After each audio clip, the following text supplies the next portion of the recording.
యొక్క సమయంలో జరుగుతున్న మందిరం పని నిమిత్తం మరి శివన్ ద్వారా మనం ఈ స్థలానికి ఎర్రవల్లి గ్రామం కరిమేల్ చర్చికి మనం రావడం జరిగింది. మన ప్రార్థనలోకి మరి ప్రవేశించక ముందు కొద్ది మాటలు మనం దేవుని యొక్క దగ్గర తీసుకుని మనం ప్రార్థనలో ప్రవేశించే వారి ఉందాం.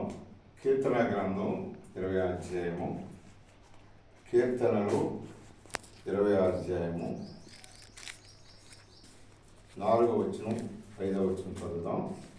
చదవండి.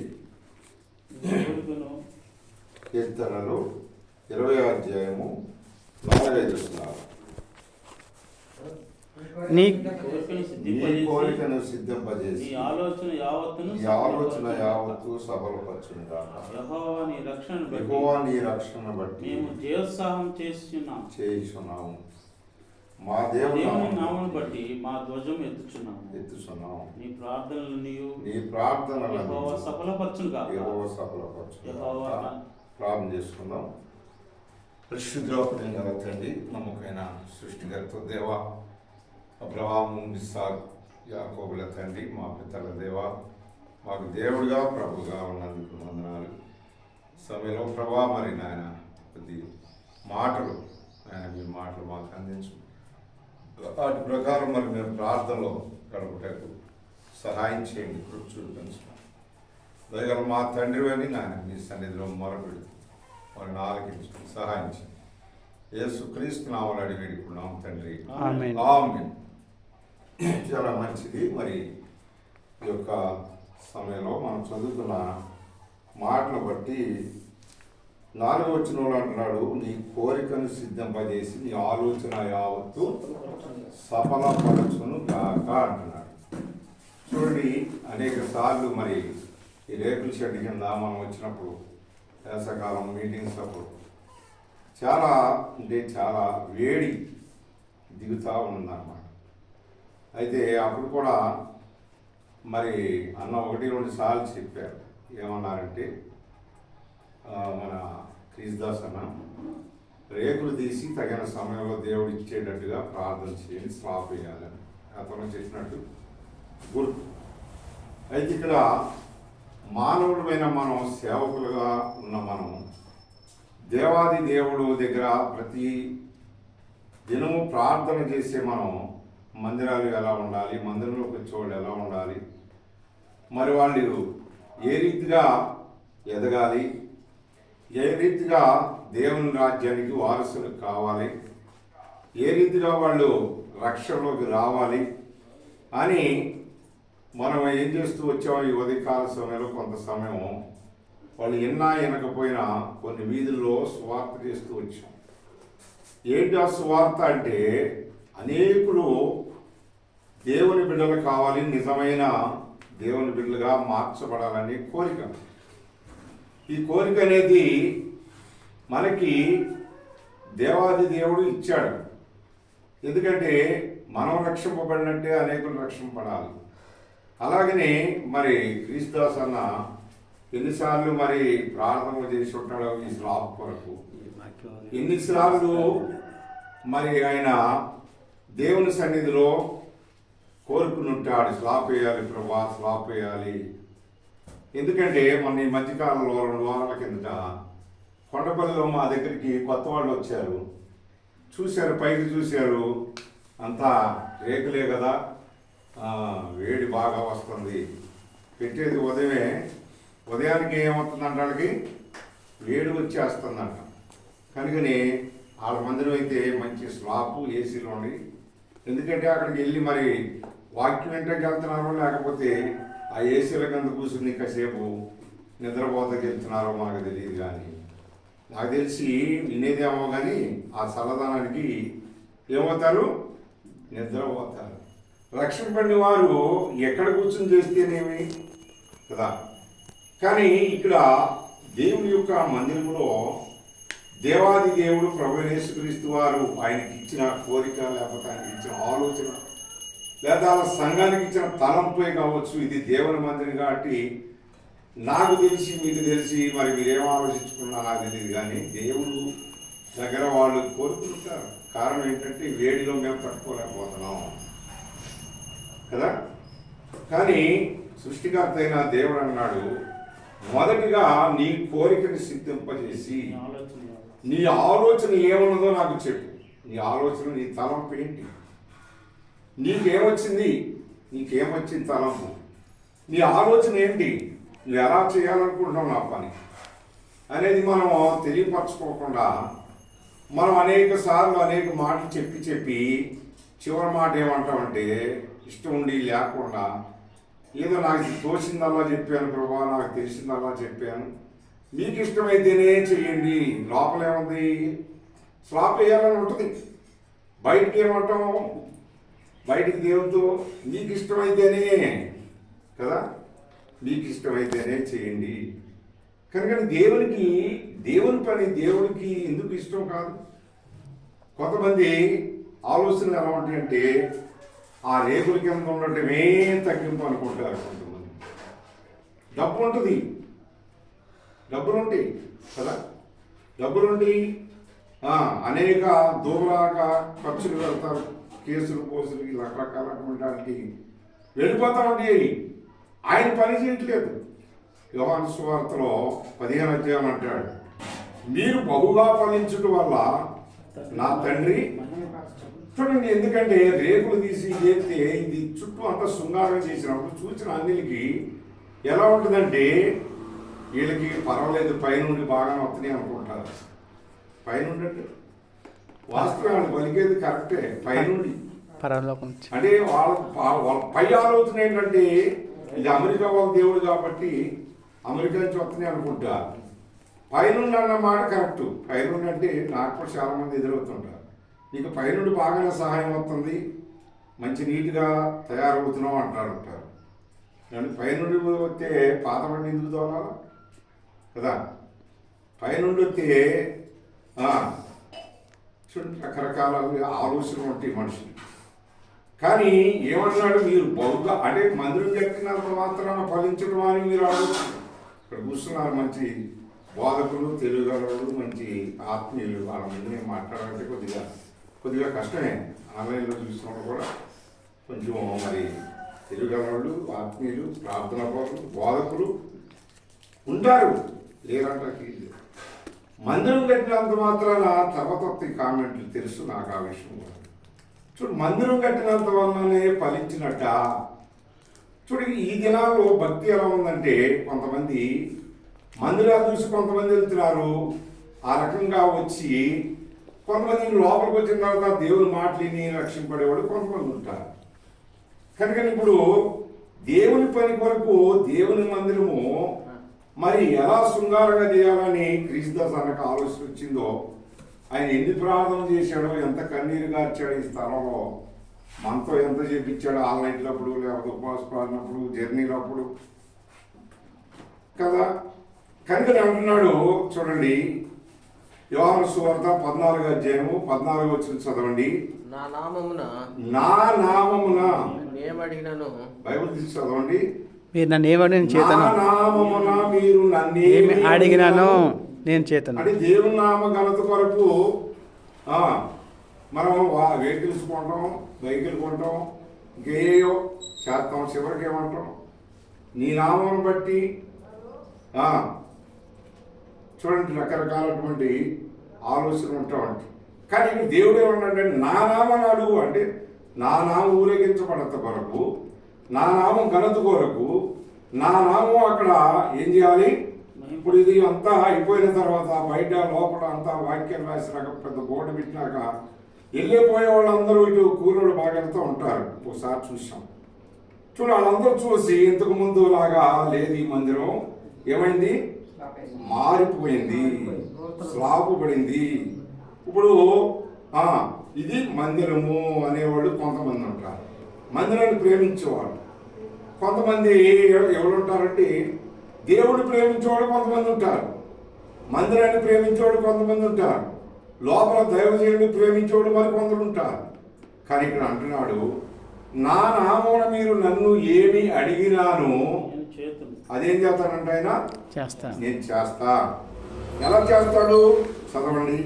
ఫిలిప్పీలకు రాసిన పత్రిక ఇందాక ప్రార్థనలు కూడా చేశారు, మళ్ళా జ్ఞాపకం చేసుకున్నాం. ఫిలిప్పీ 4:19 క్రీస్తు యేసు యొక్క మహిమలో క్రీస్తు యేసు యొక్క మహిమలో మీ ప్రతి అవసరము మీ ప్రతి అవసరము తీర్చును. ప్రతిదట అలా ఏమేమి అవసరం ఉంది మందిరానికి? స్లాపర్ అని కాదు, చూడండి, ప్లాస్టింగు, తర్వాత కింద ఫ్లోరింగు, కరెంటు పని, రంగులు, వాక్యాలు రాసేది, ఇవి చాలా ఉంటాయి. సీలింగు, పైన ఫ్లోరింగు, ఏసీలు కూడా చూడండి. వరుసనే లీస్ట్ అంతా పెడతాం, కానీ దేవుడు ఒక మాట చెప్తున్నాడు. ఏమంటున్నాడు అక్కడ? ఏమన్నారంటే ప్రతి అవసరము క్రీస్తు యేసు మహిమలో మీ ప్రతి అవసరం. ఒక ఆన్లైన్ పేర్లు మనల్ని ఇదే మాట రాసి ఇచ్చారు. మీ అంశాలు ఏంటో చెప్పండి అన్న. ఆ అంశాలు రాసి ఉందంటే ఫిలిప్పీ 4:19 నా పట్ల నెరవేరాలని ప్రార్థన చేయండి అన్నాను. ఒక అన్నాడు, లీస్ట్ పెద్దది పెడుతున్నావు, నీ కోరికలు తక్కువ అన్నాడు మన ఈ మధ్య ఒక అన్న. తర్వాత ఒక ఆయన అన్నాడు, ఆ ఫిలిప్పీ 4:19 ఎందుకు చేయాలి, నీ కొరకు చేయొచ్చు కదా అని ఆ వాక్యతి ప్రార్థన చేయడానికి ఆయనకి ఇష్టం లేదు. అంటే సేవకుల్లోనే ఏముందంటే ఆయనకి సహాయం వస్తే నాకేంటి, నేను చేస్తేనే ఆయనకు వస్తుంది, నేను మరి మేము చేసుకోవట్లేదు కదా అనొచ్చు క్రీస్తు దాసాన్ని. కానీ సహవాసాన్ని ఎందుకు కోరినాడండి? అందరూ వచ్చి ఏం చేయాలా? ప్రార్థన చేయాలి. ఎందుకు చేయాలి అంటే బైబిల్లో కొత్త నిబంధనలో రాశారు కదా, ఏమంటారంటే మీరు ఒకళ్ళ భారం ఒకడు, మాట ఎక్కడ ఉందో గుర్తులేదు నాకు, అలా మాట చూడండి ఎక్కడ ఉందంటే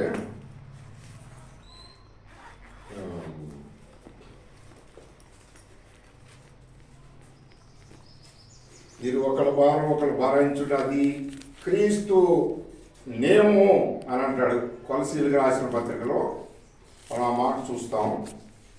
కొలసీలకు రాసిన పత్రిక మరి మీకు గుర్తున్న వాళ్ళకి ఏంటి, నాకు గుర్తులేదు, క్షమించాలి, గుర్తు చేశాడు కాబట్టి చెప్తున్నాను. చూడండి, మనము దేవుని యొక్క పిల్లలమైన మనం దేవాది దేవుడు అంటున్నాడు. ఏమని అంటున్నారంటే మీరు ఒకళ్ళ భారం ఒకళ్ళు భరాయించుటది క్రీస్తు నియమము. చదవండి, దొరికిందా? కొలసి 4:2 మనం చదవండి. ప్రార్థన యందు నిలకడగా ఉండి కృతజ్ఞత గలవారై దాని యందు మెలకువగా ఉండుడి. మరియు నేను బంధకములో ఉంచబడుటకు కారణమైన చాలండి. ఇక్కడ ఏమని అంటున్నాడంటే ప్రార్థన యందు నిలకడగా ఉండి ప్రార్థన చేయాలంట. ఒకసారి అంటాడు మెలకువగా ఉండి ప్రార్థన చేయండి, పట్టుదల కలిగి ప్రార్థన చేయండి. కనుకని ఎందుకని అంటే పట్టుదల లేకోకుండా దేవుడు కూడా చెప్పండి, పట్టుదల కలిగి ప్రార్థన చేయకపోతే దేవుడు కూడా కార్యాన్ని చేయటం ఆపుతాడు. ఎందుకు? కారణం ఏంటంటే ఇంకా కష్టపడుతూ ముందుకెళ్ళిపోతాను. చూడండి, దేవుని బిడ్డలైన మనం ఆయన మన ఒకరి భారం ఒకడు వాళ్ళకి చేస్తే నాకేమొస్తుంది, నాకు చేస్తే వాళ్ళకేమొస్తుంది అని ఇప్పుడు అనుకోవద్దు. మొన్న ఈ మధ్య తినండి ఒక చిన్న మాట గుర్తొచ్చింది. చదువుతున్నాను, నూజుడు ఎంగేజ్మెంట్కి వెళ్ళాం. అక్కడ ఆ పాస్టర్ గారు తీసుకెళ్ళిన పాస్టర్ గారు ప్రార్థన చేపిస్తే లాస్ట్లో కానుకని నేను ఎప్పుడు ఆశించిపోవాలి, ఎప్పుడు పోను, తీర్థాలు లేకపోతే లేదు, మనకు సంబంధం లేదు. స్థానిక పాస్టర్ గారు వచ్చి ఫోన్పే నెంబర్ అన్నాడు. నాకు లేదు, నన్ను తీసుకొచ్చిన ఆయనకి ఆయన నాకు ఇస్తాడేమో. మధ్యలో వచ్చే సాయంత్రానికి వీళ్ళిద్దరు మనసు మారిపోయింది. ఏమని అంటున్నారు? ఆయన ఇవ్వలేదని ఈయన, ఈ అసలు ఆమె ఇవ్వలేదని ఈయన.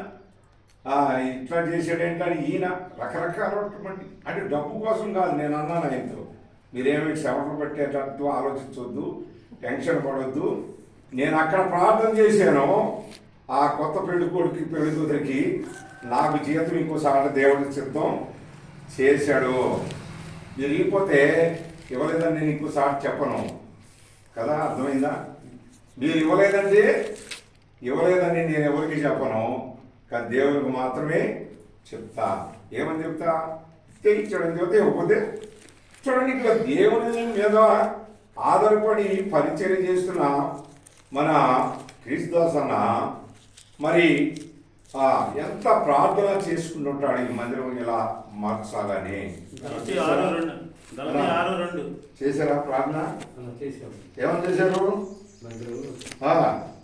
మందిరం మార్చి కట్టాలని కోరిక ఆయనకి.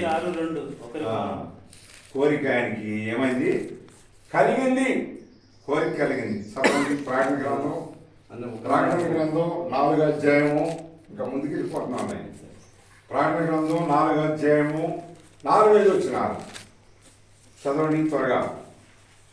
4-5 వచనాలు. ప్రకటన గ్రంథం 4వ అధ్యాయము 4-5 వచనాలు. సింహాసనం చుట్టూ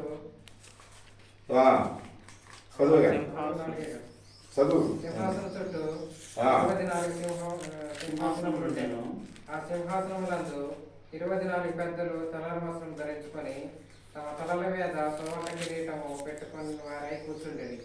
ఆ సింహాసనములో నుండి మెరుపులను ధనులను ఉరుములను బయలుదేరి ఉన్నవి. మరియు ఆ సింహాసనం ఎదుట 7 దీపములను ప్రజ్వలించుచున్నవి.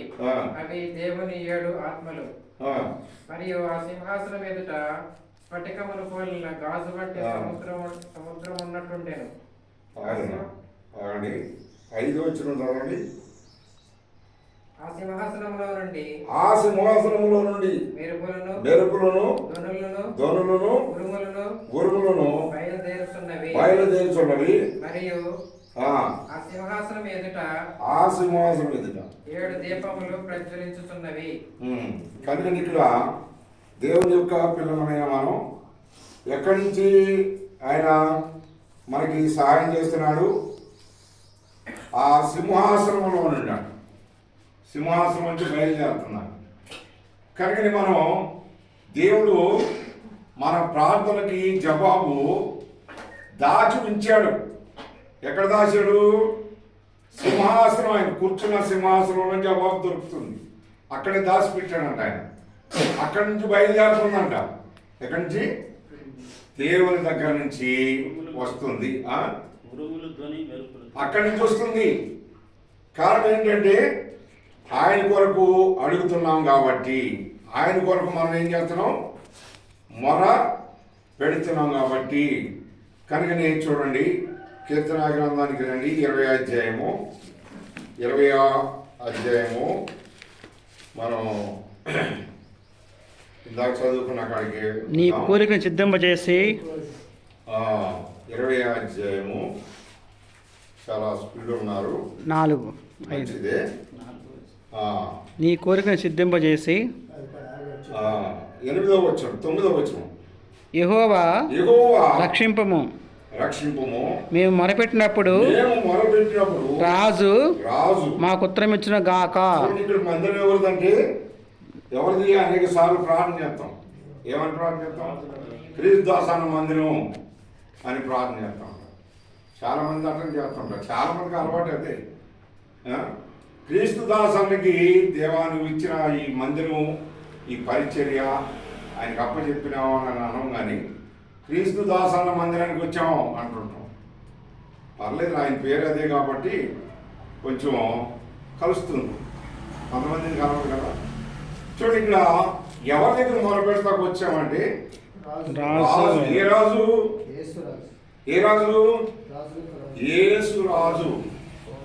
యేసు రాజు. మన సింగనగర్ ప్రతిష్ఠా మందిరంలో పుల్పిట్ మీద కూడా అదే రాశాడు. ఏ రాజు రాశారు? రాజులకు రాజును ప్రభు. కనుకనే ఆ ప్రభువులకు ప్రభు, ఆ రాజులకు రాజు. ఇక్కడ కొంతకాలం బట్టి గణపరచబడుతున్నాడు. మరి ఆ రాజు దగ్గరికి ఇంకా మరి ఈ చుట్టుపక్కల ప్రజలందరూ కూడా రావాలని, సంఘ సరిహద్దులు విశాలపరచబడాలని మనం ప్రార్థన చేసినప్పుడు రాజు దగ్గర నుంచి మనకేమొస్తుంది? ఏమొస్తుంది? సహాయం వస్తుంది. సహాయం వస్తుంది.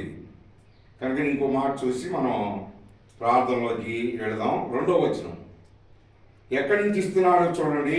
పరిశుద్ధ స్థలములో నుంచి. పరిశుద్ధ స్థలములో నుండి ఆయన నీకు సహాయం చూడండి. కర్మేలుకి ఎక్కడి నుంచి చేస్తున్నాడు దేవుడు? సియోనులో నుండి, పరిశుద్ధ స్థలములో నుండి, పరలోకం నుండి, దేవుని దగ్గర నుంచి ఏమొస్తుంది? సహాయం వస్తుంది. కనుకనే ఆ సహాయము అనేది రావాలంటే ఏం చేయాలి? ఏం చేయాలా? ప్రార్థన చేయాలి. కనుక దేవుడు ఇవ్వాల్సింది ఇచ్చేశాడు. కానీ మధ్యలో అడ్డుపడే కొన్ని ప్రభావాలు కనపడుతూ ఉంటాయి. శత్రువు అనేవాడు వాడు తొలగిపోవాలంటే అందుకే ఏమన్నాడు? సమస్యలే కానీ, ఇరుకులే కానీ, ఇబ్బందులే కానీ, ఏదైనా కానీ శిశుద్ధానాడు చెప్పాడు. మార్క్స్ వార్త 9:9 అనుకుంటా. ఏమంటాడు? ఎలాంటిది వదిలిపోవట అసాధ్యం, ప్రార్థన వల్లనే సాధ్యం. ప్రార్థన వల్లనే కానీ మరి దేని వల్ల కాదంటాడు. ఇక్కడ ఏమంటాడు? పరిశుద్ధ స్థలములో నుండి ఆయన నీకు సహాయము చేయనుగాక. పరిశుద్ధ స్థలంలో నుండి ప్రభువా నీ దగ్గర నుంచి పంపించయా. పరలోకంలో ఉన్న ప్రింటింగ్ ప్రెస్ ఉందా?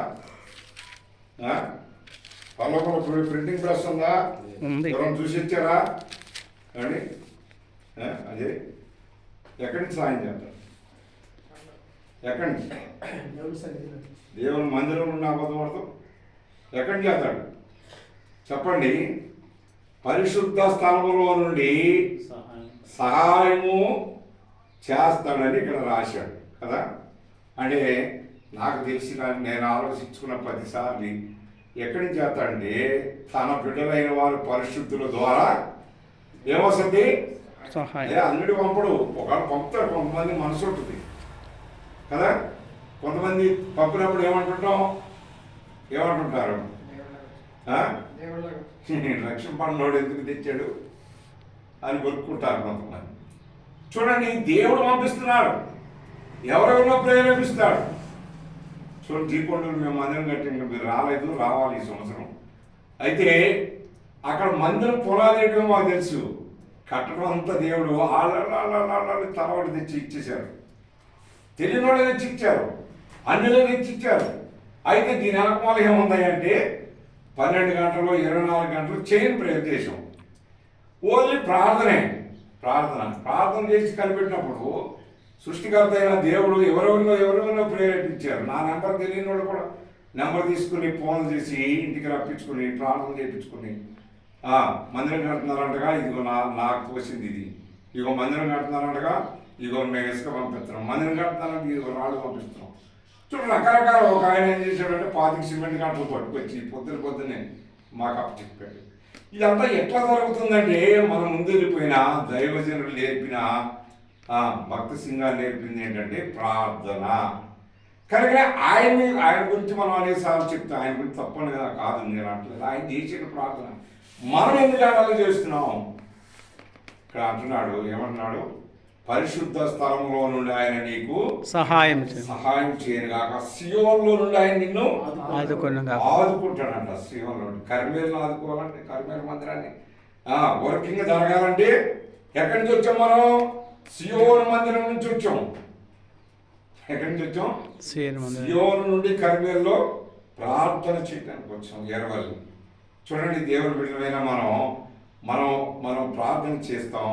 అనేక సార్లు ఆధారపడితే ఏమంటాం? ప్రార్థన చేసాం కదా, దేవుడు సాయం చేస్తాడు అని ఒకరికొకరు ఏం చేస్తుంటాం? ధైర్యపడుతుంటాం, ఒకరికొకరు ఆలోచించుకుంటుంటాం. కనుక మనము ప్రార్థన చేయడం వరకే మన వంతు. కార్యం చేసేది ఎవరి వంతు అంటే దేవుని వంతు.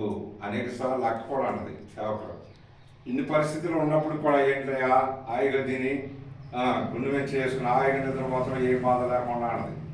మనం బాధపడి ఏం చేస్తాం? మనం ఆన్లైన్ ముష్టి ఎత్తుకునేవాళ్ళమా? ఎవరి పొలంలో పని చేయడానికి వచ్చాం? ఎవరి కోసం వచ్చాం? ఎందుకు వచ్చాం అన్నది నాకు తెలుసు. ఆయన తోటలో పని చేస్తున్నాం కాబట్టి ఆయన మనకేం చేస్తాడు? సహాయం చేస్తాడు. ఇందా చెప్పాను కదా, అక్కడ వాళ్ళు ఇవ్వలేదు, ముగ్గురు మూడు రకాలుగా మాట్లాడారు. నేను అది ఆశించుకోలేదు, ఆయన పిలిచాడు కాబట్టి వెళ్ళాము. దానికి 3 అంతలుగా రెట్టింపు ఇచ్చాడు దేవుడు నాకు. ఇంకోసారి సిద్ధం చేశాడు. కానీ ఏం చేయాలి? మనం ప్రార్థన చేయాలి. ఇక్కడ అంటున్నాడు, సియోనులోంచి వచ్చిన వాళ్ళందరం కూడా గుర్తుపెట్టుకుని మనం ఏం చేయాలంటే ప్రార్థన చేయాలి. సియోనులో నుండి అంటే ఇప్పుడు బెలాజీ అన్న దగ్గర నుంచి వస్తుంది అనుకోకండి. సియోను మందిరం నుంచి కర్మేలను బలపరచడానికి ప్రభు అయిన యేసుక్రీస్తు వారి దగ్గర నుంచి ఆయన ఎవరికి ఏమీ ఆజ్ఞిస్తాడో తెలియదు కదా, ఎవరి ద్వారా ఏమొస్తుందో తెలీదు. కనుక మనం ఏం చేయాలి? కనిపెట్టుకుని ప్రార్థన చేయాలి. అందుకని అంటాడు, ఏమంటాడు? ఒక మాట చదువుతారా? 27వ అధ్యాయం 14 వచ్చిన 27వ అధ్యాయం, అదే కీర్తన 27:14. 27:14 యెహోవా కొరకు కనిపెట్టుకుని ఉండుము, ధైర్యం తెచ్చుకుని నీ హృదయంలో నిపుణంగా ఉంచుకునము. యెహోవా కొరకు కనిపెట్టుకుని ఉండుము. కనిపెట్టుకుని ఉండు. దేవుని కొరకు ఏం చేయాలా? ఆయన సహాయం కొరకు ఏం చేయాలా? ఆయన చేపించే వరకు ఏం చేయాలా? కొన్ని సంవత్సరాలుగా రేకుల కింద ఉన్నప్పటికి కూడా దేవుడు ఈ దినాన అంతా ఏం చేస్తున్నాడు? దేవుడు ఇక్కడ మార్చుతూ ఉంటున్నారు. దేవుడు మారుతున్నాడా లేకపోతే క్రీస్తు మారుతున్నాడా? దేవుడు ఆజ్ఞ వచ్చింది కదా ఈ సంవత్సరం. కనుకని అటు సహాయము దేవుడు మరి ఎవరి ద్వారా ఏం పంపిస్తాడో మనకు తెలియదు. కానీ ఇది కంప్లీట్ అయ్యే వరకు మనం ప్రార్థన అనేది చేయటానికి వచ్చాం. కొంత సమయం, కొద్ది సమయం ప్రార్థన చేసినప్పుడు ఇక్కడ ఎటువంటి శత్రు పని చేయకోకుండా దేవుడు సహాయము చేసేవాడిగా ఉంటాడు. దేవుడి మాటలు దీవించి ఆశీర్వదించాడు.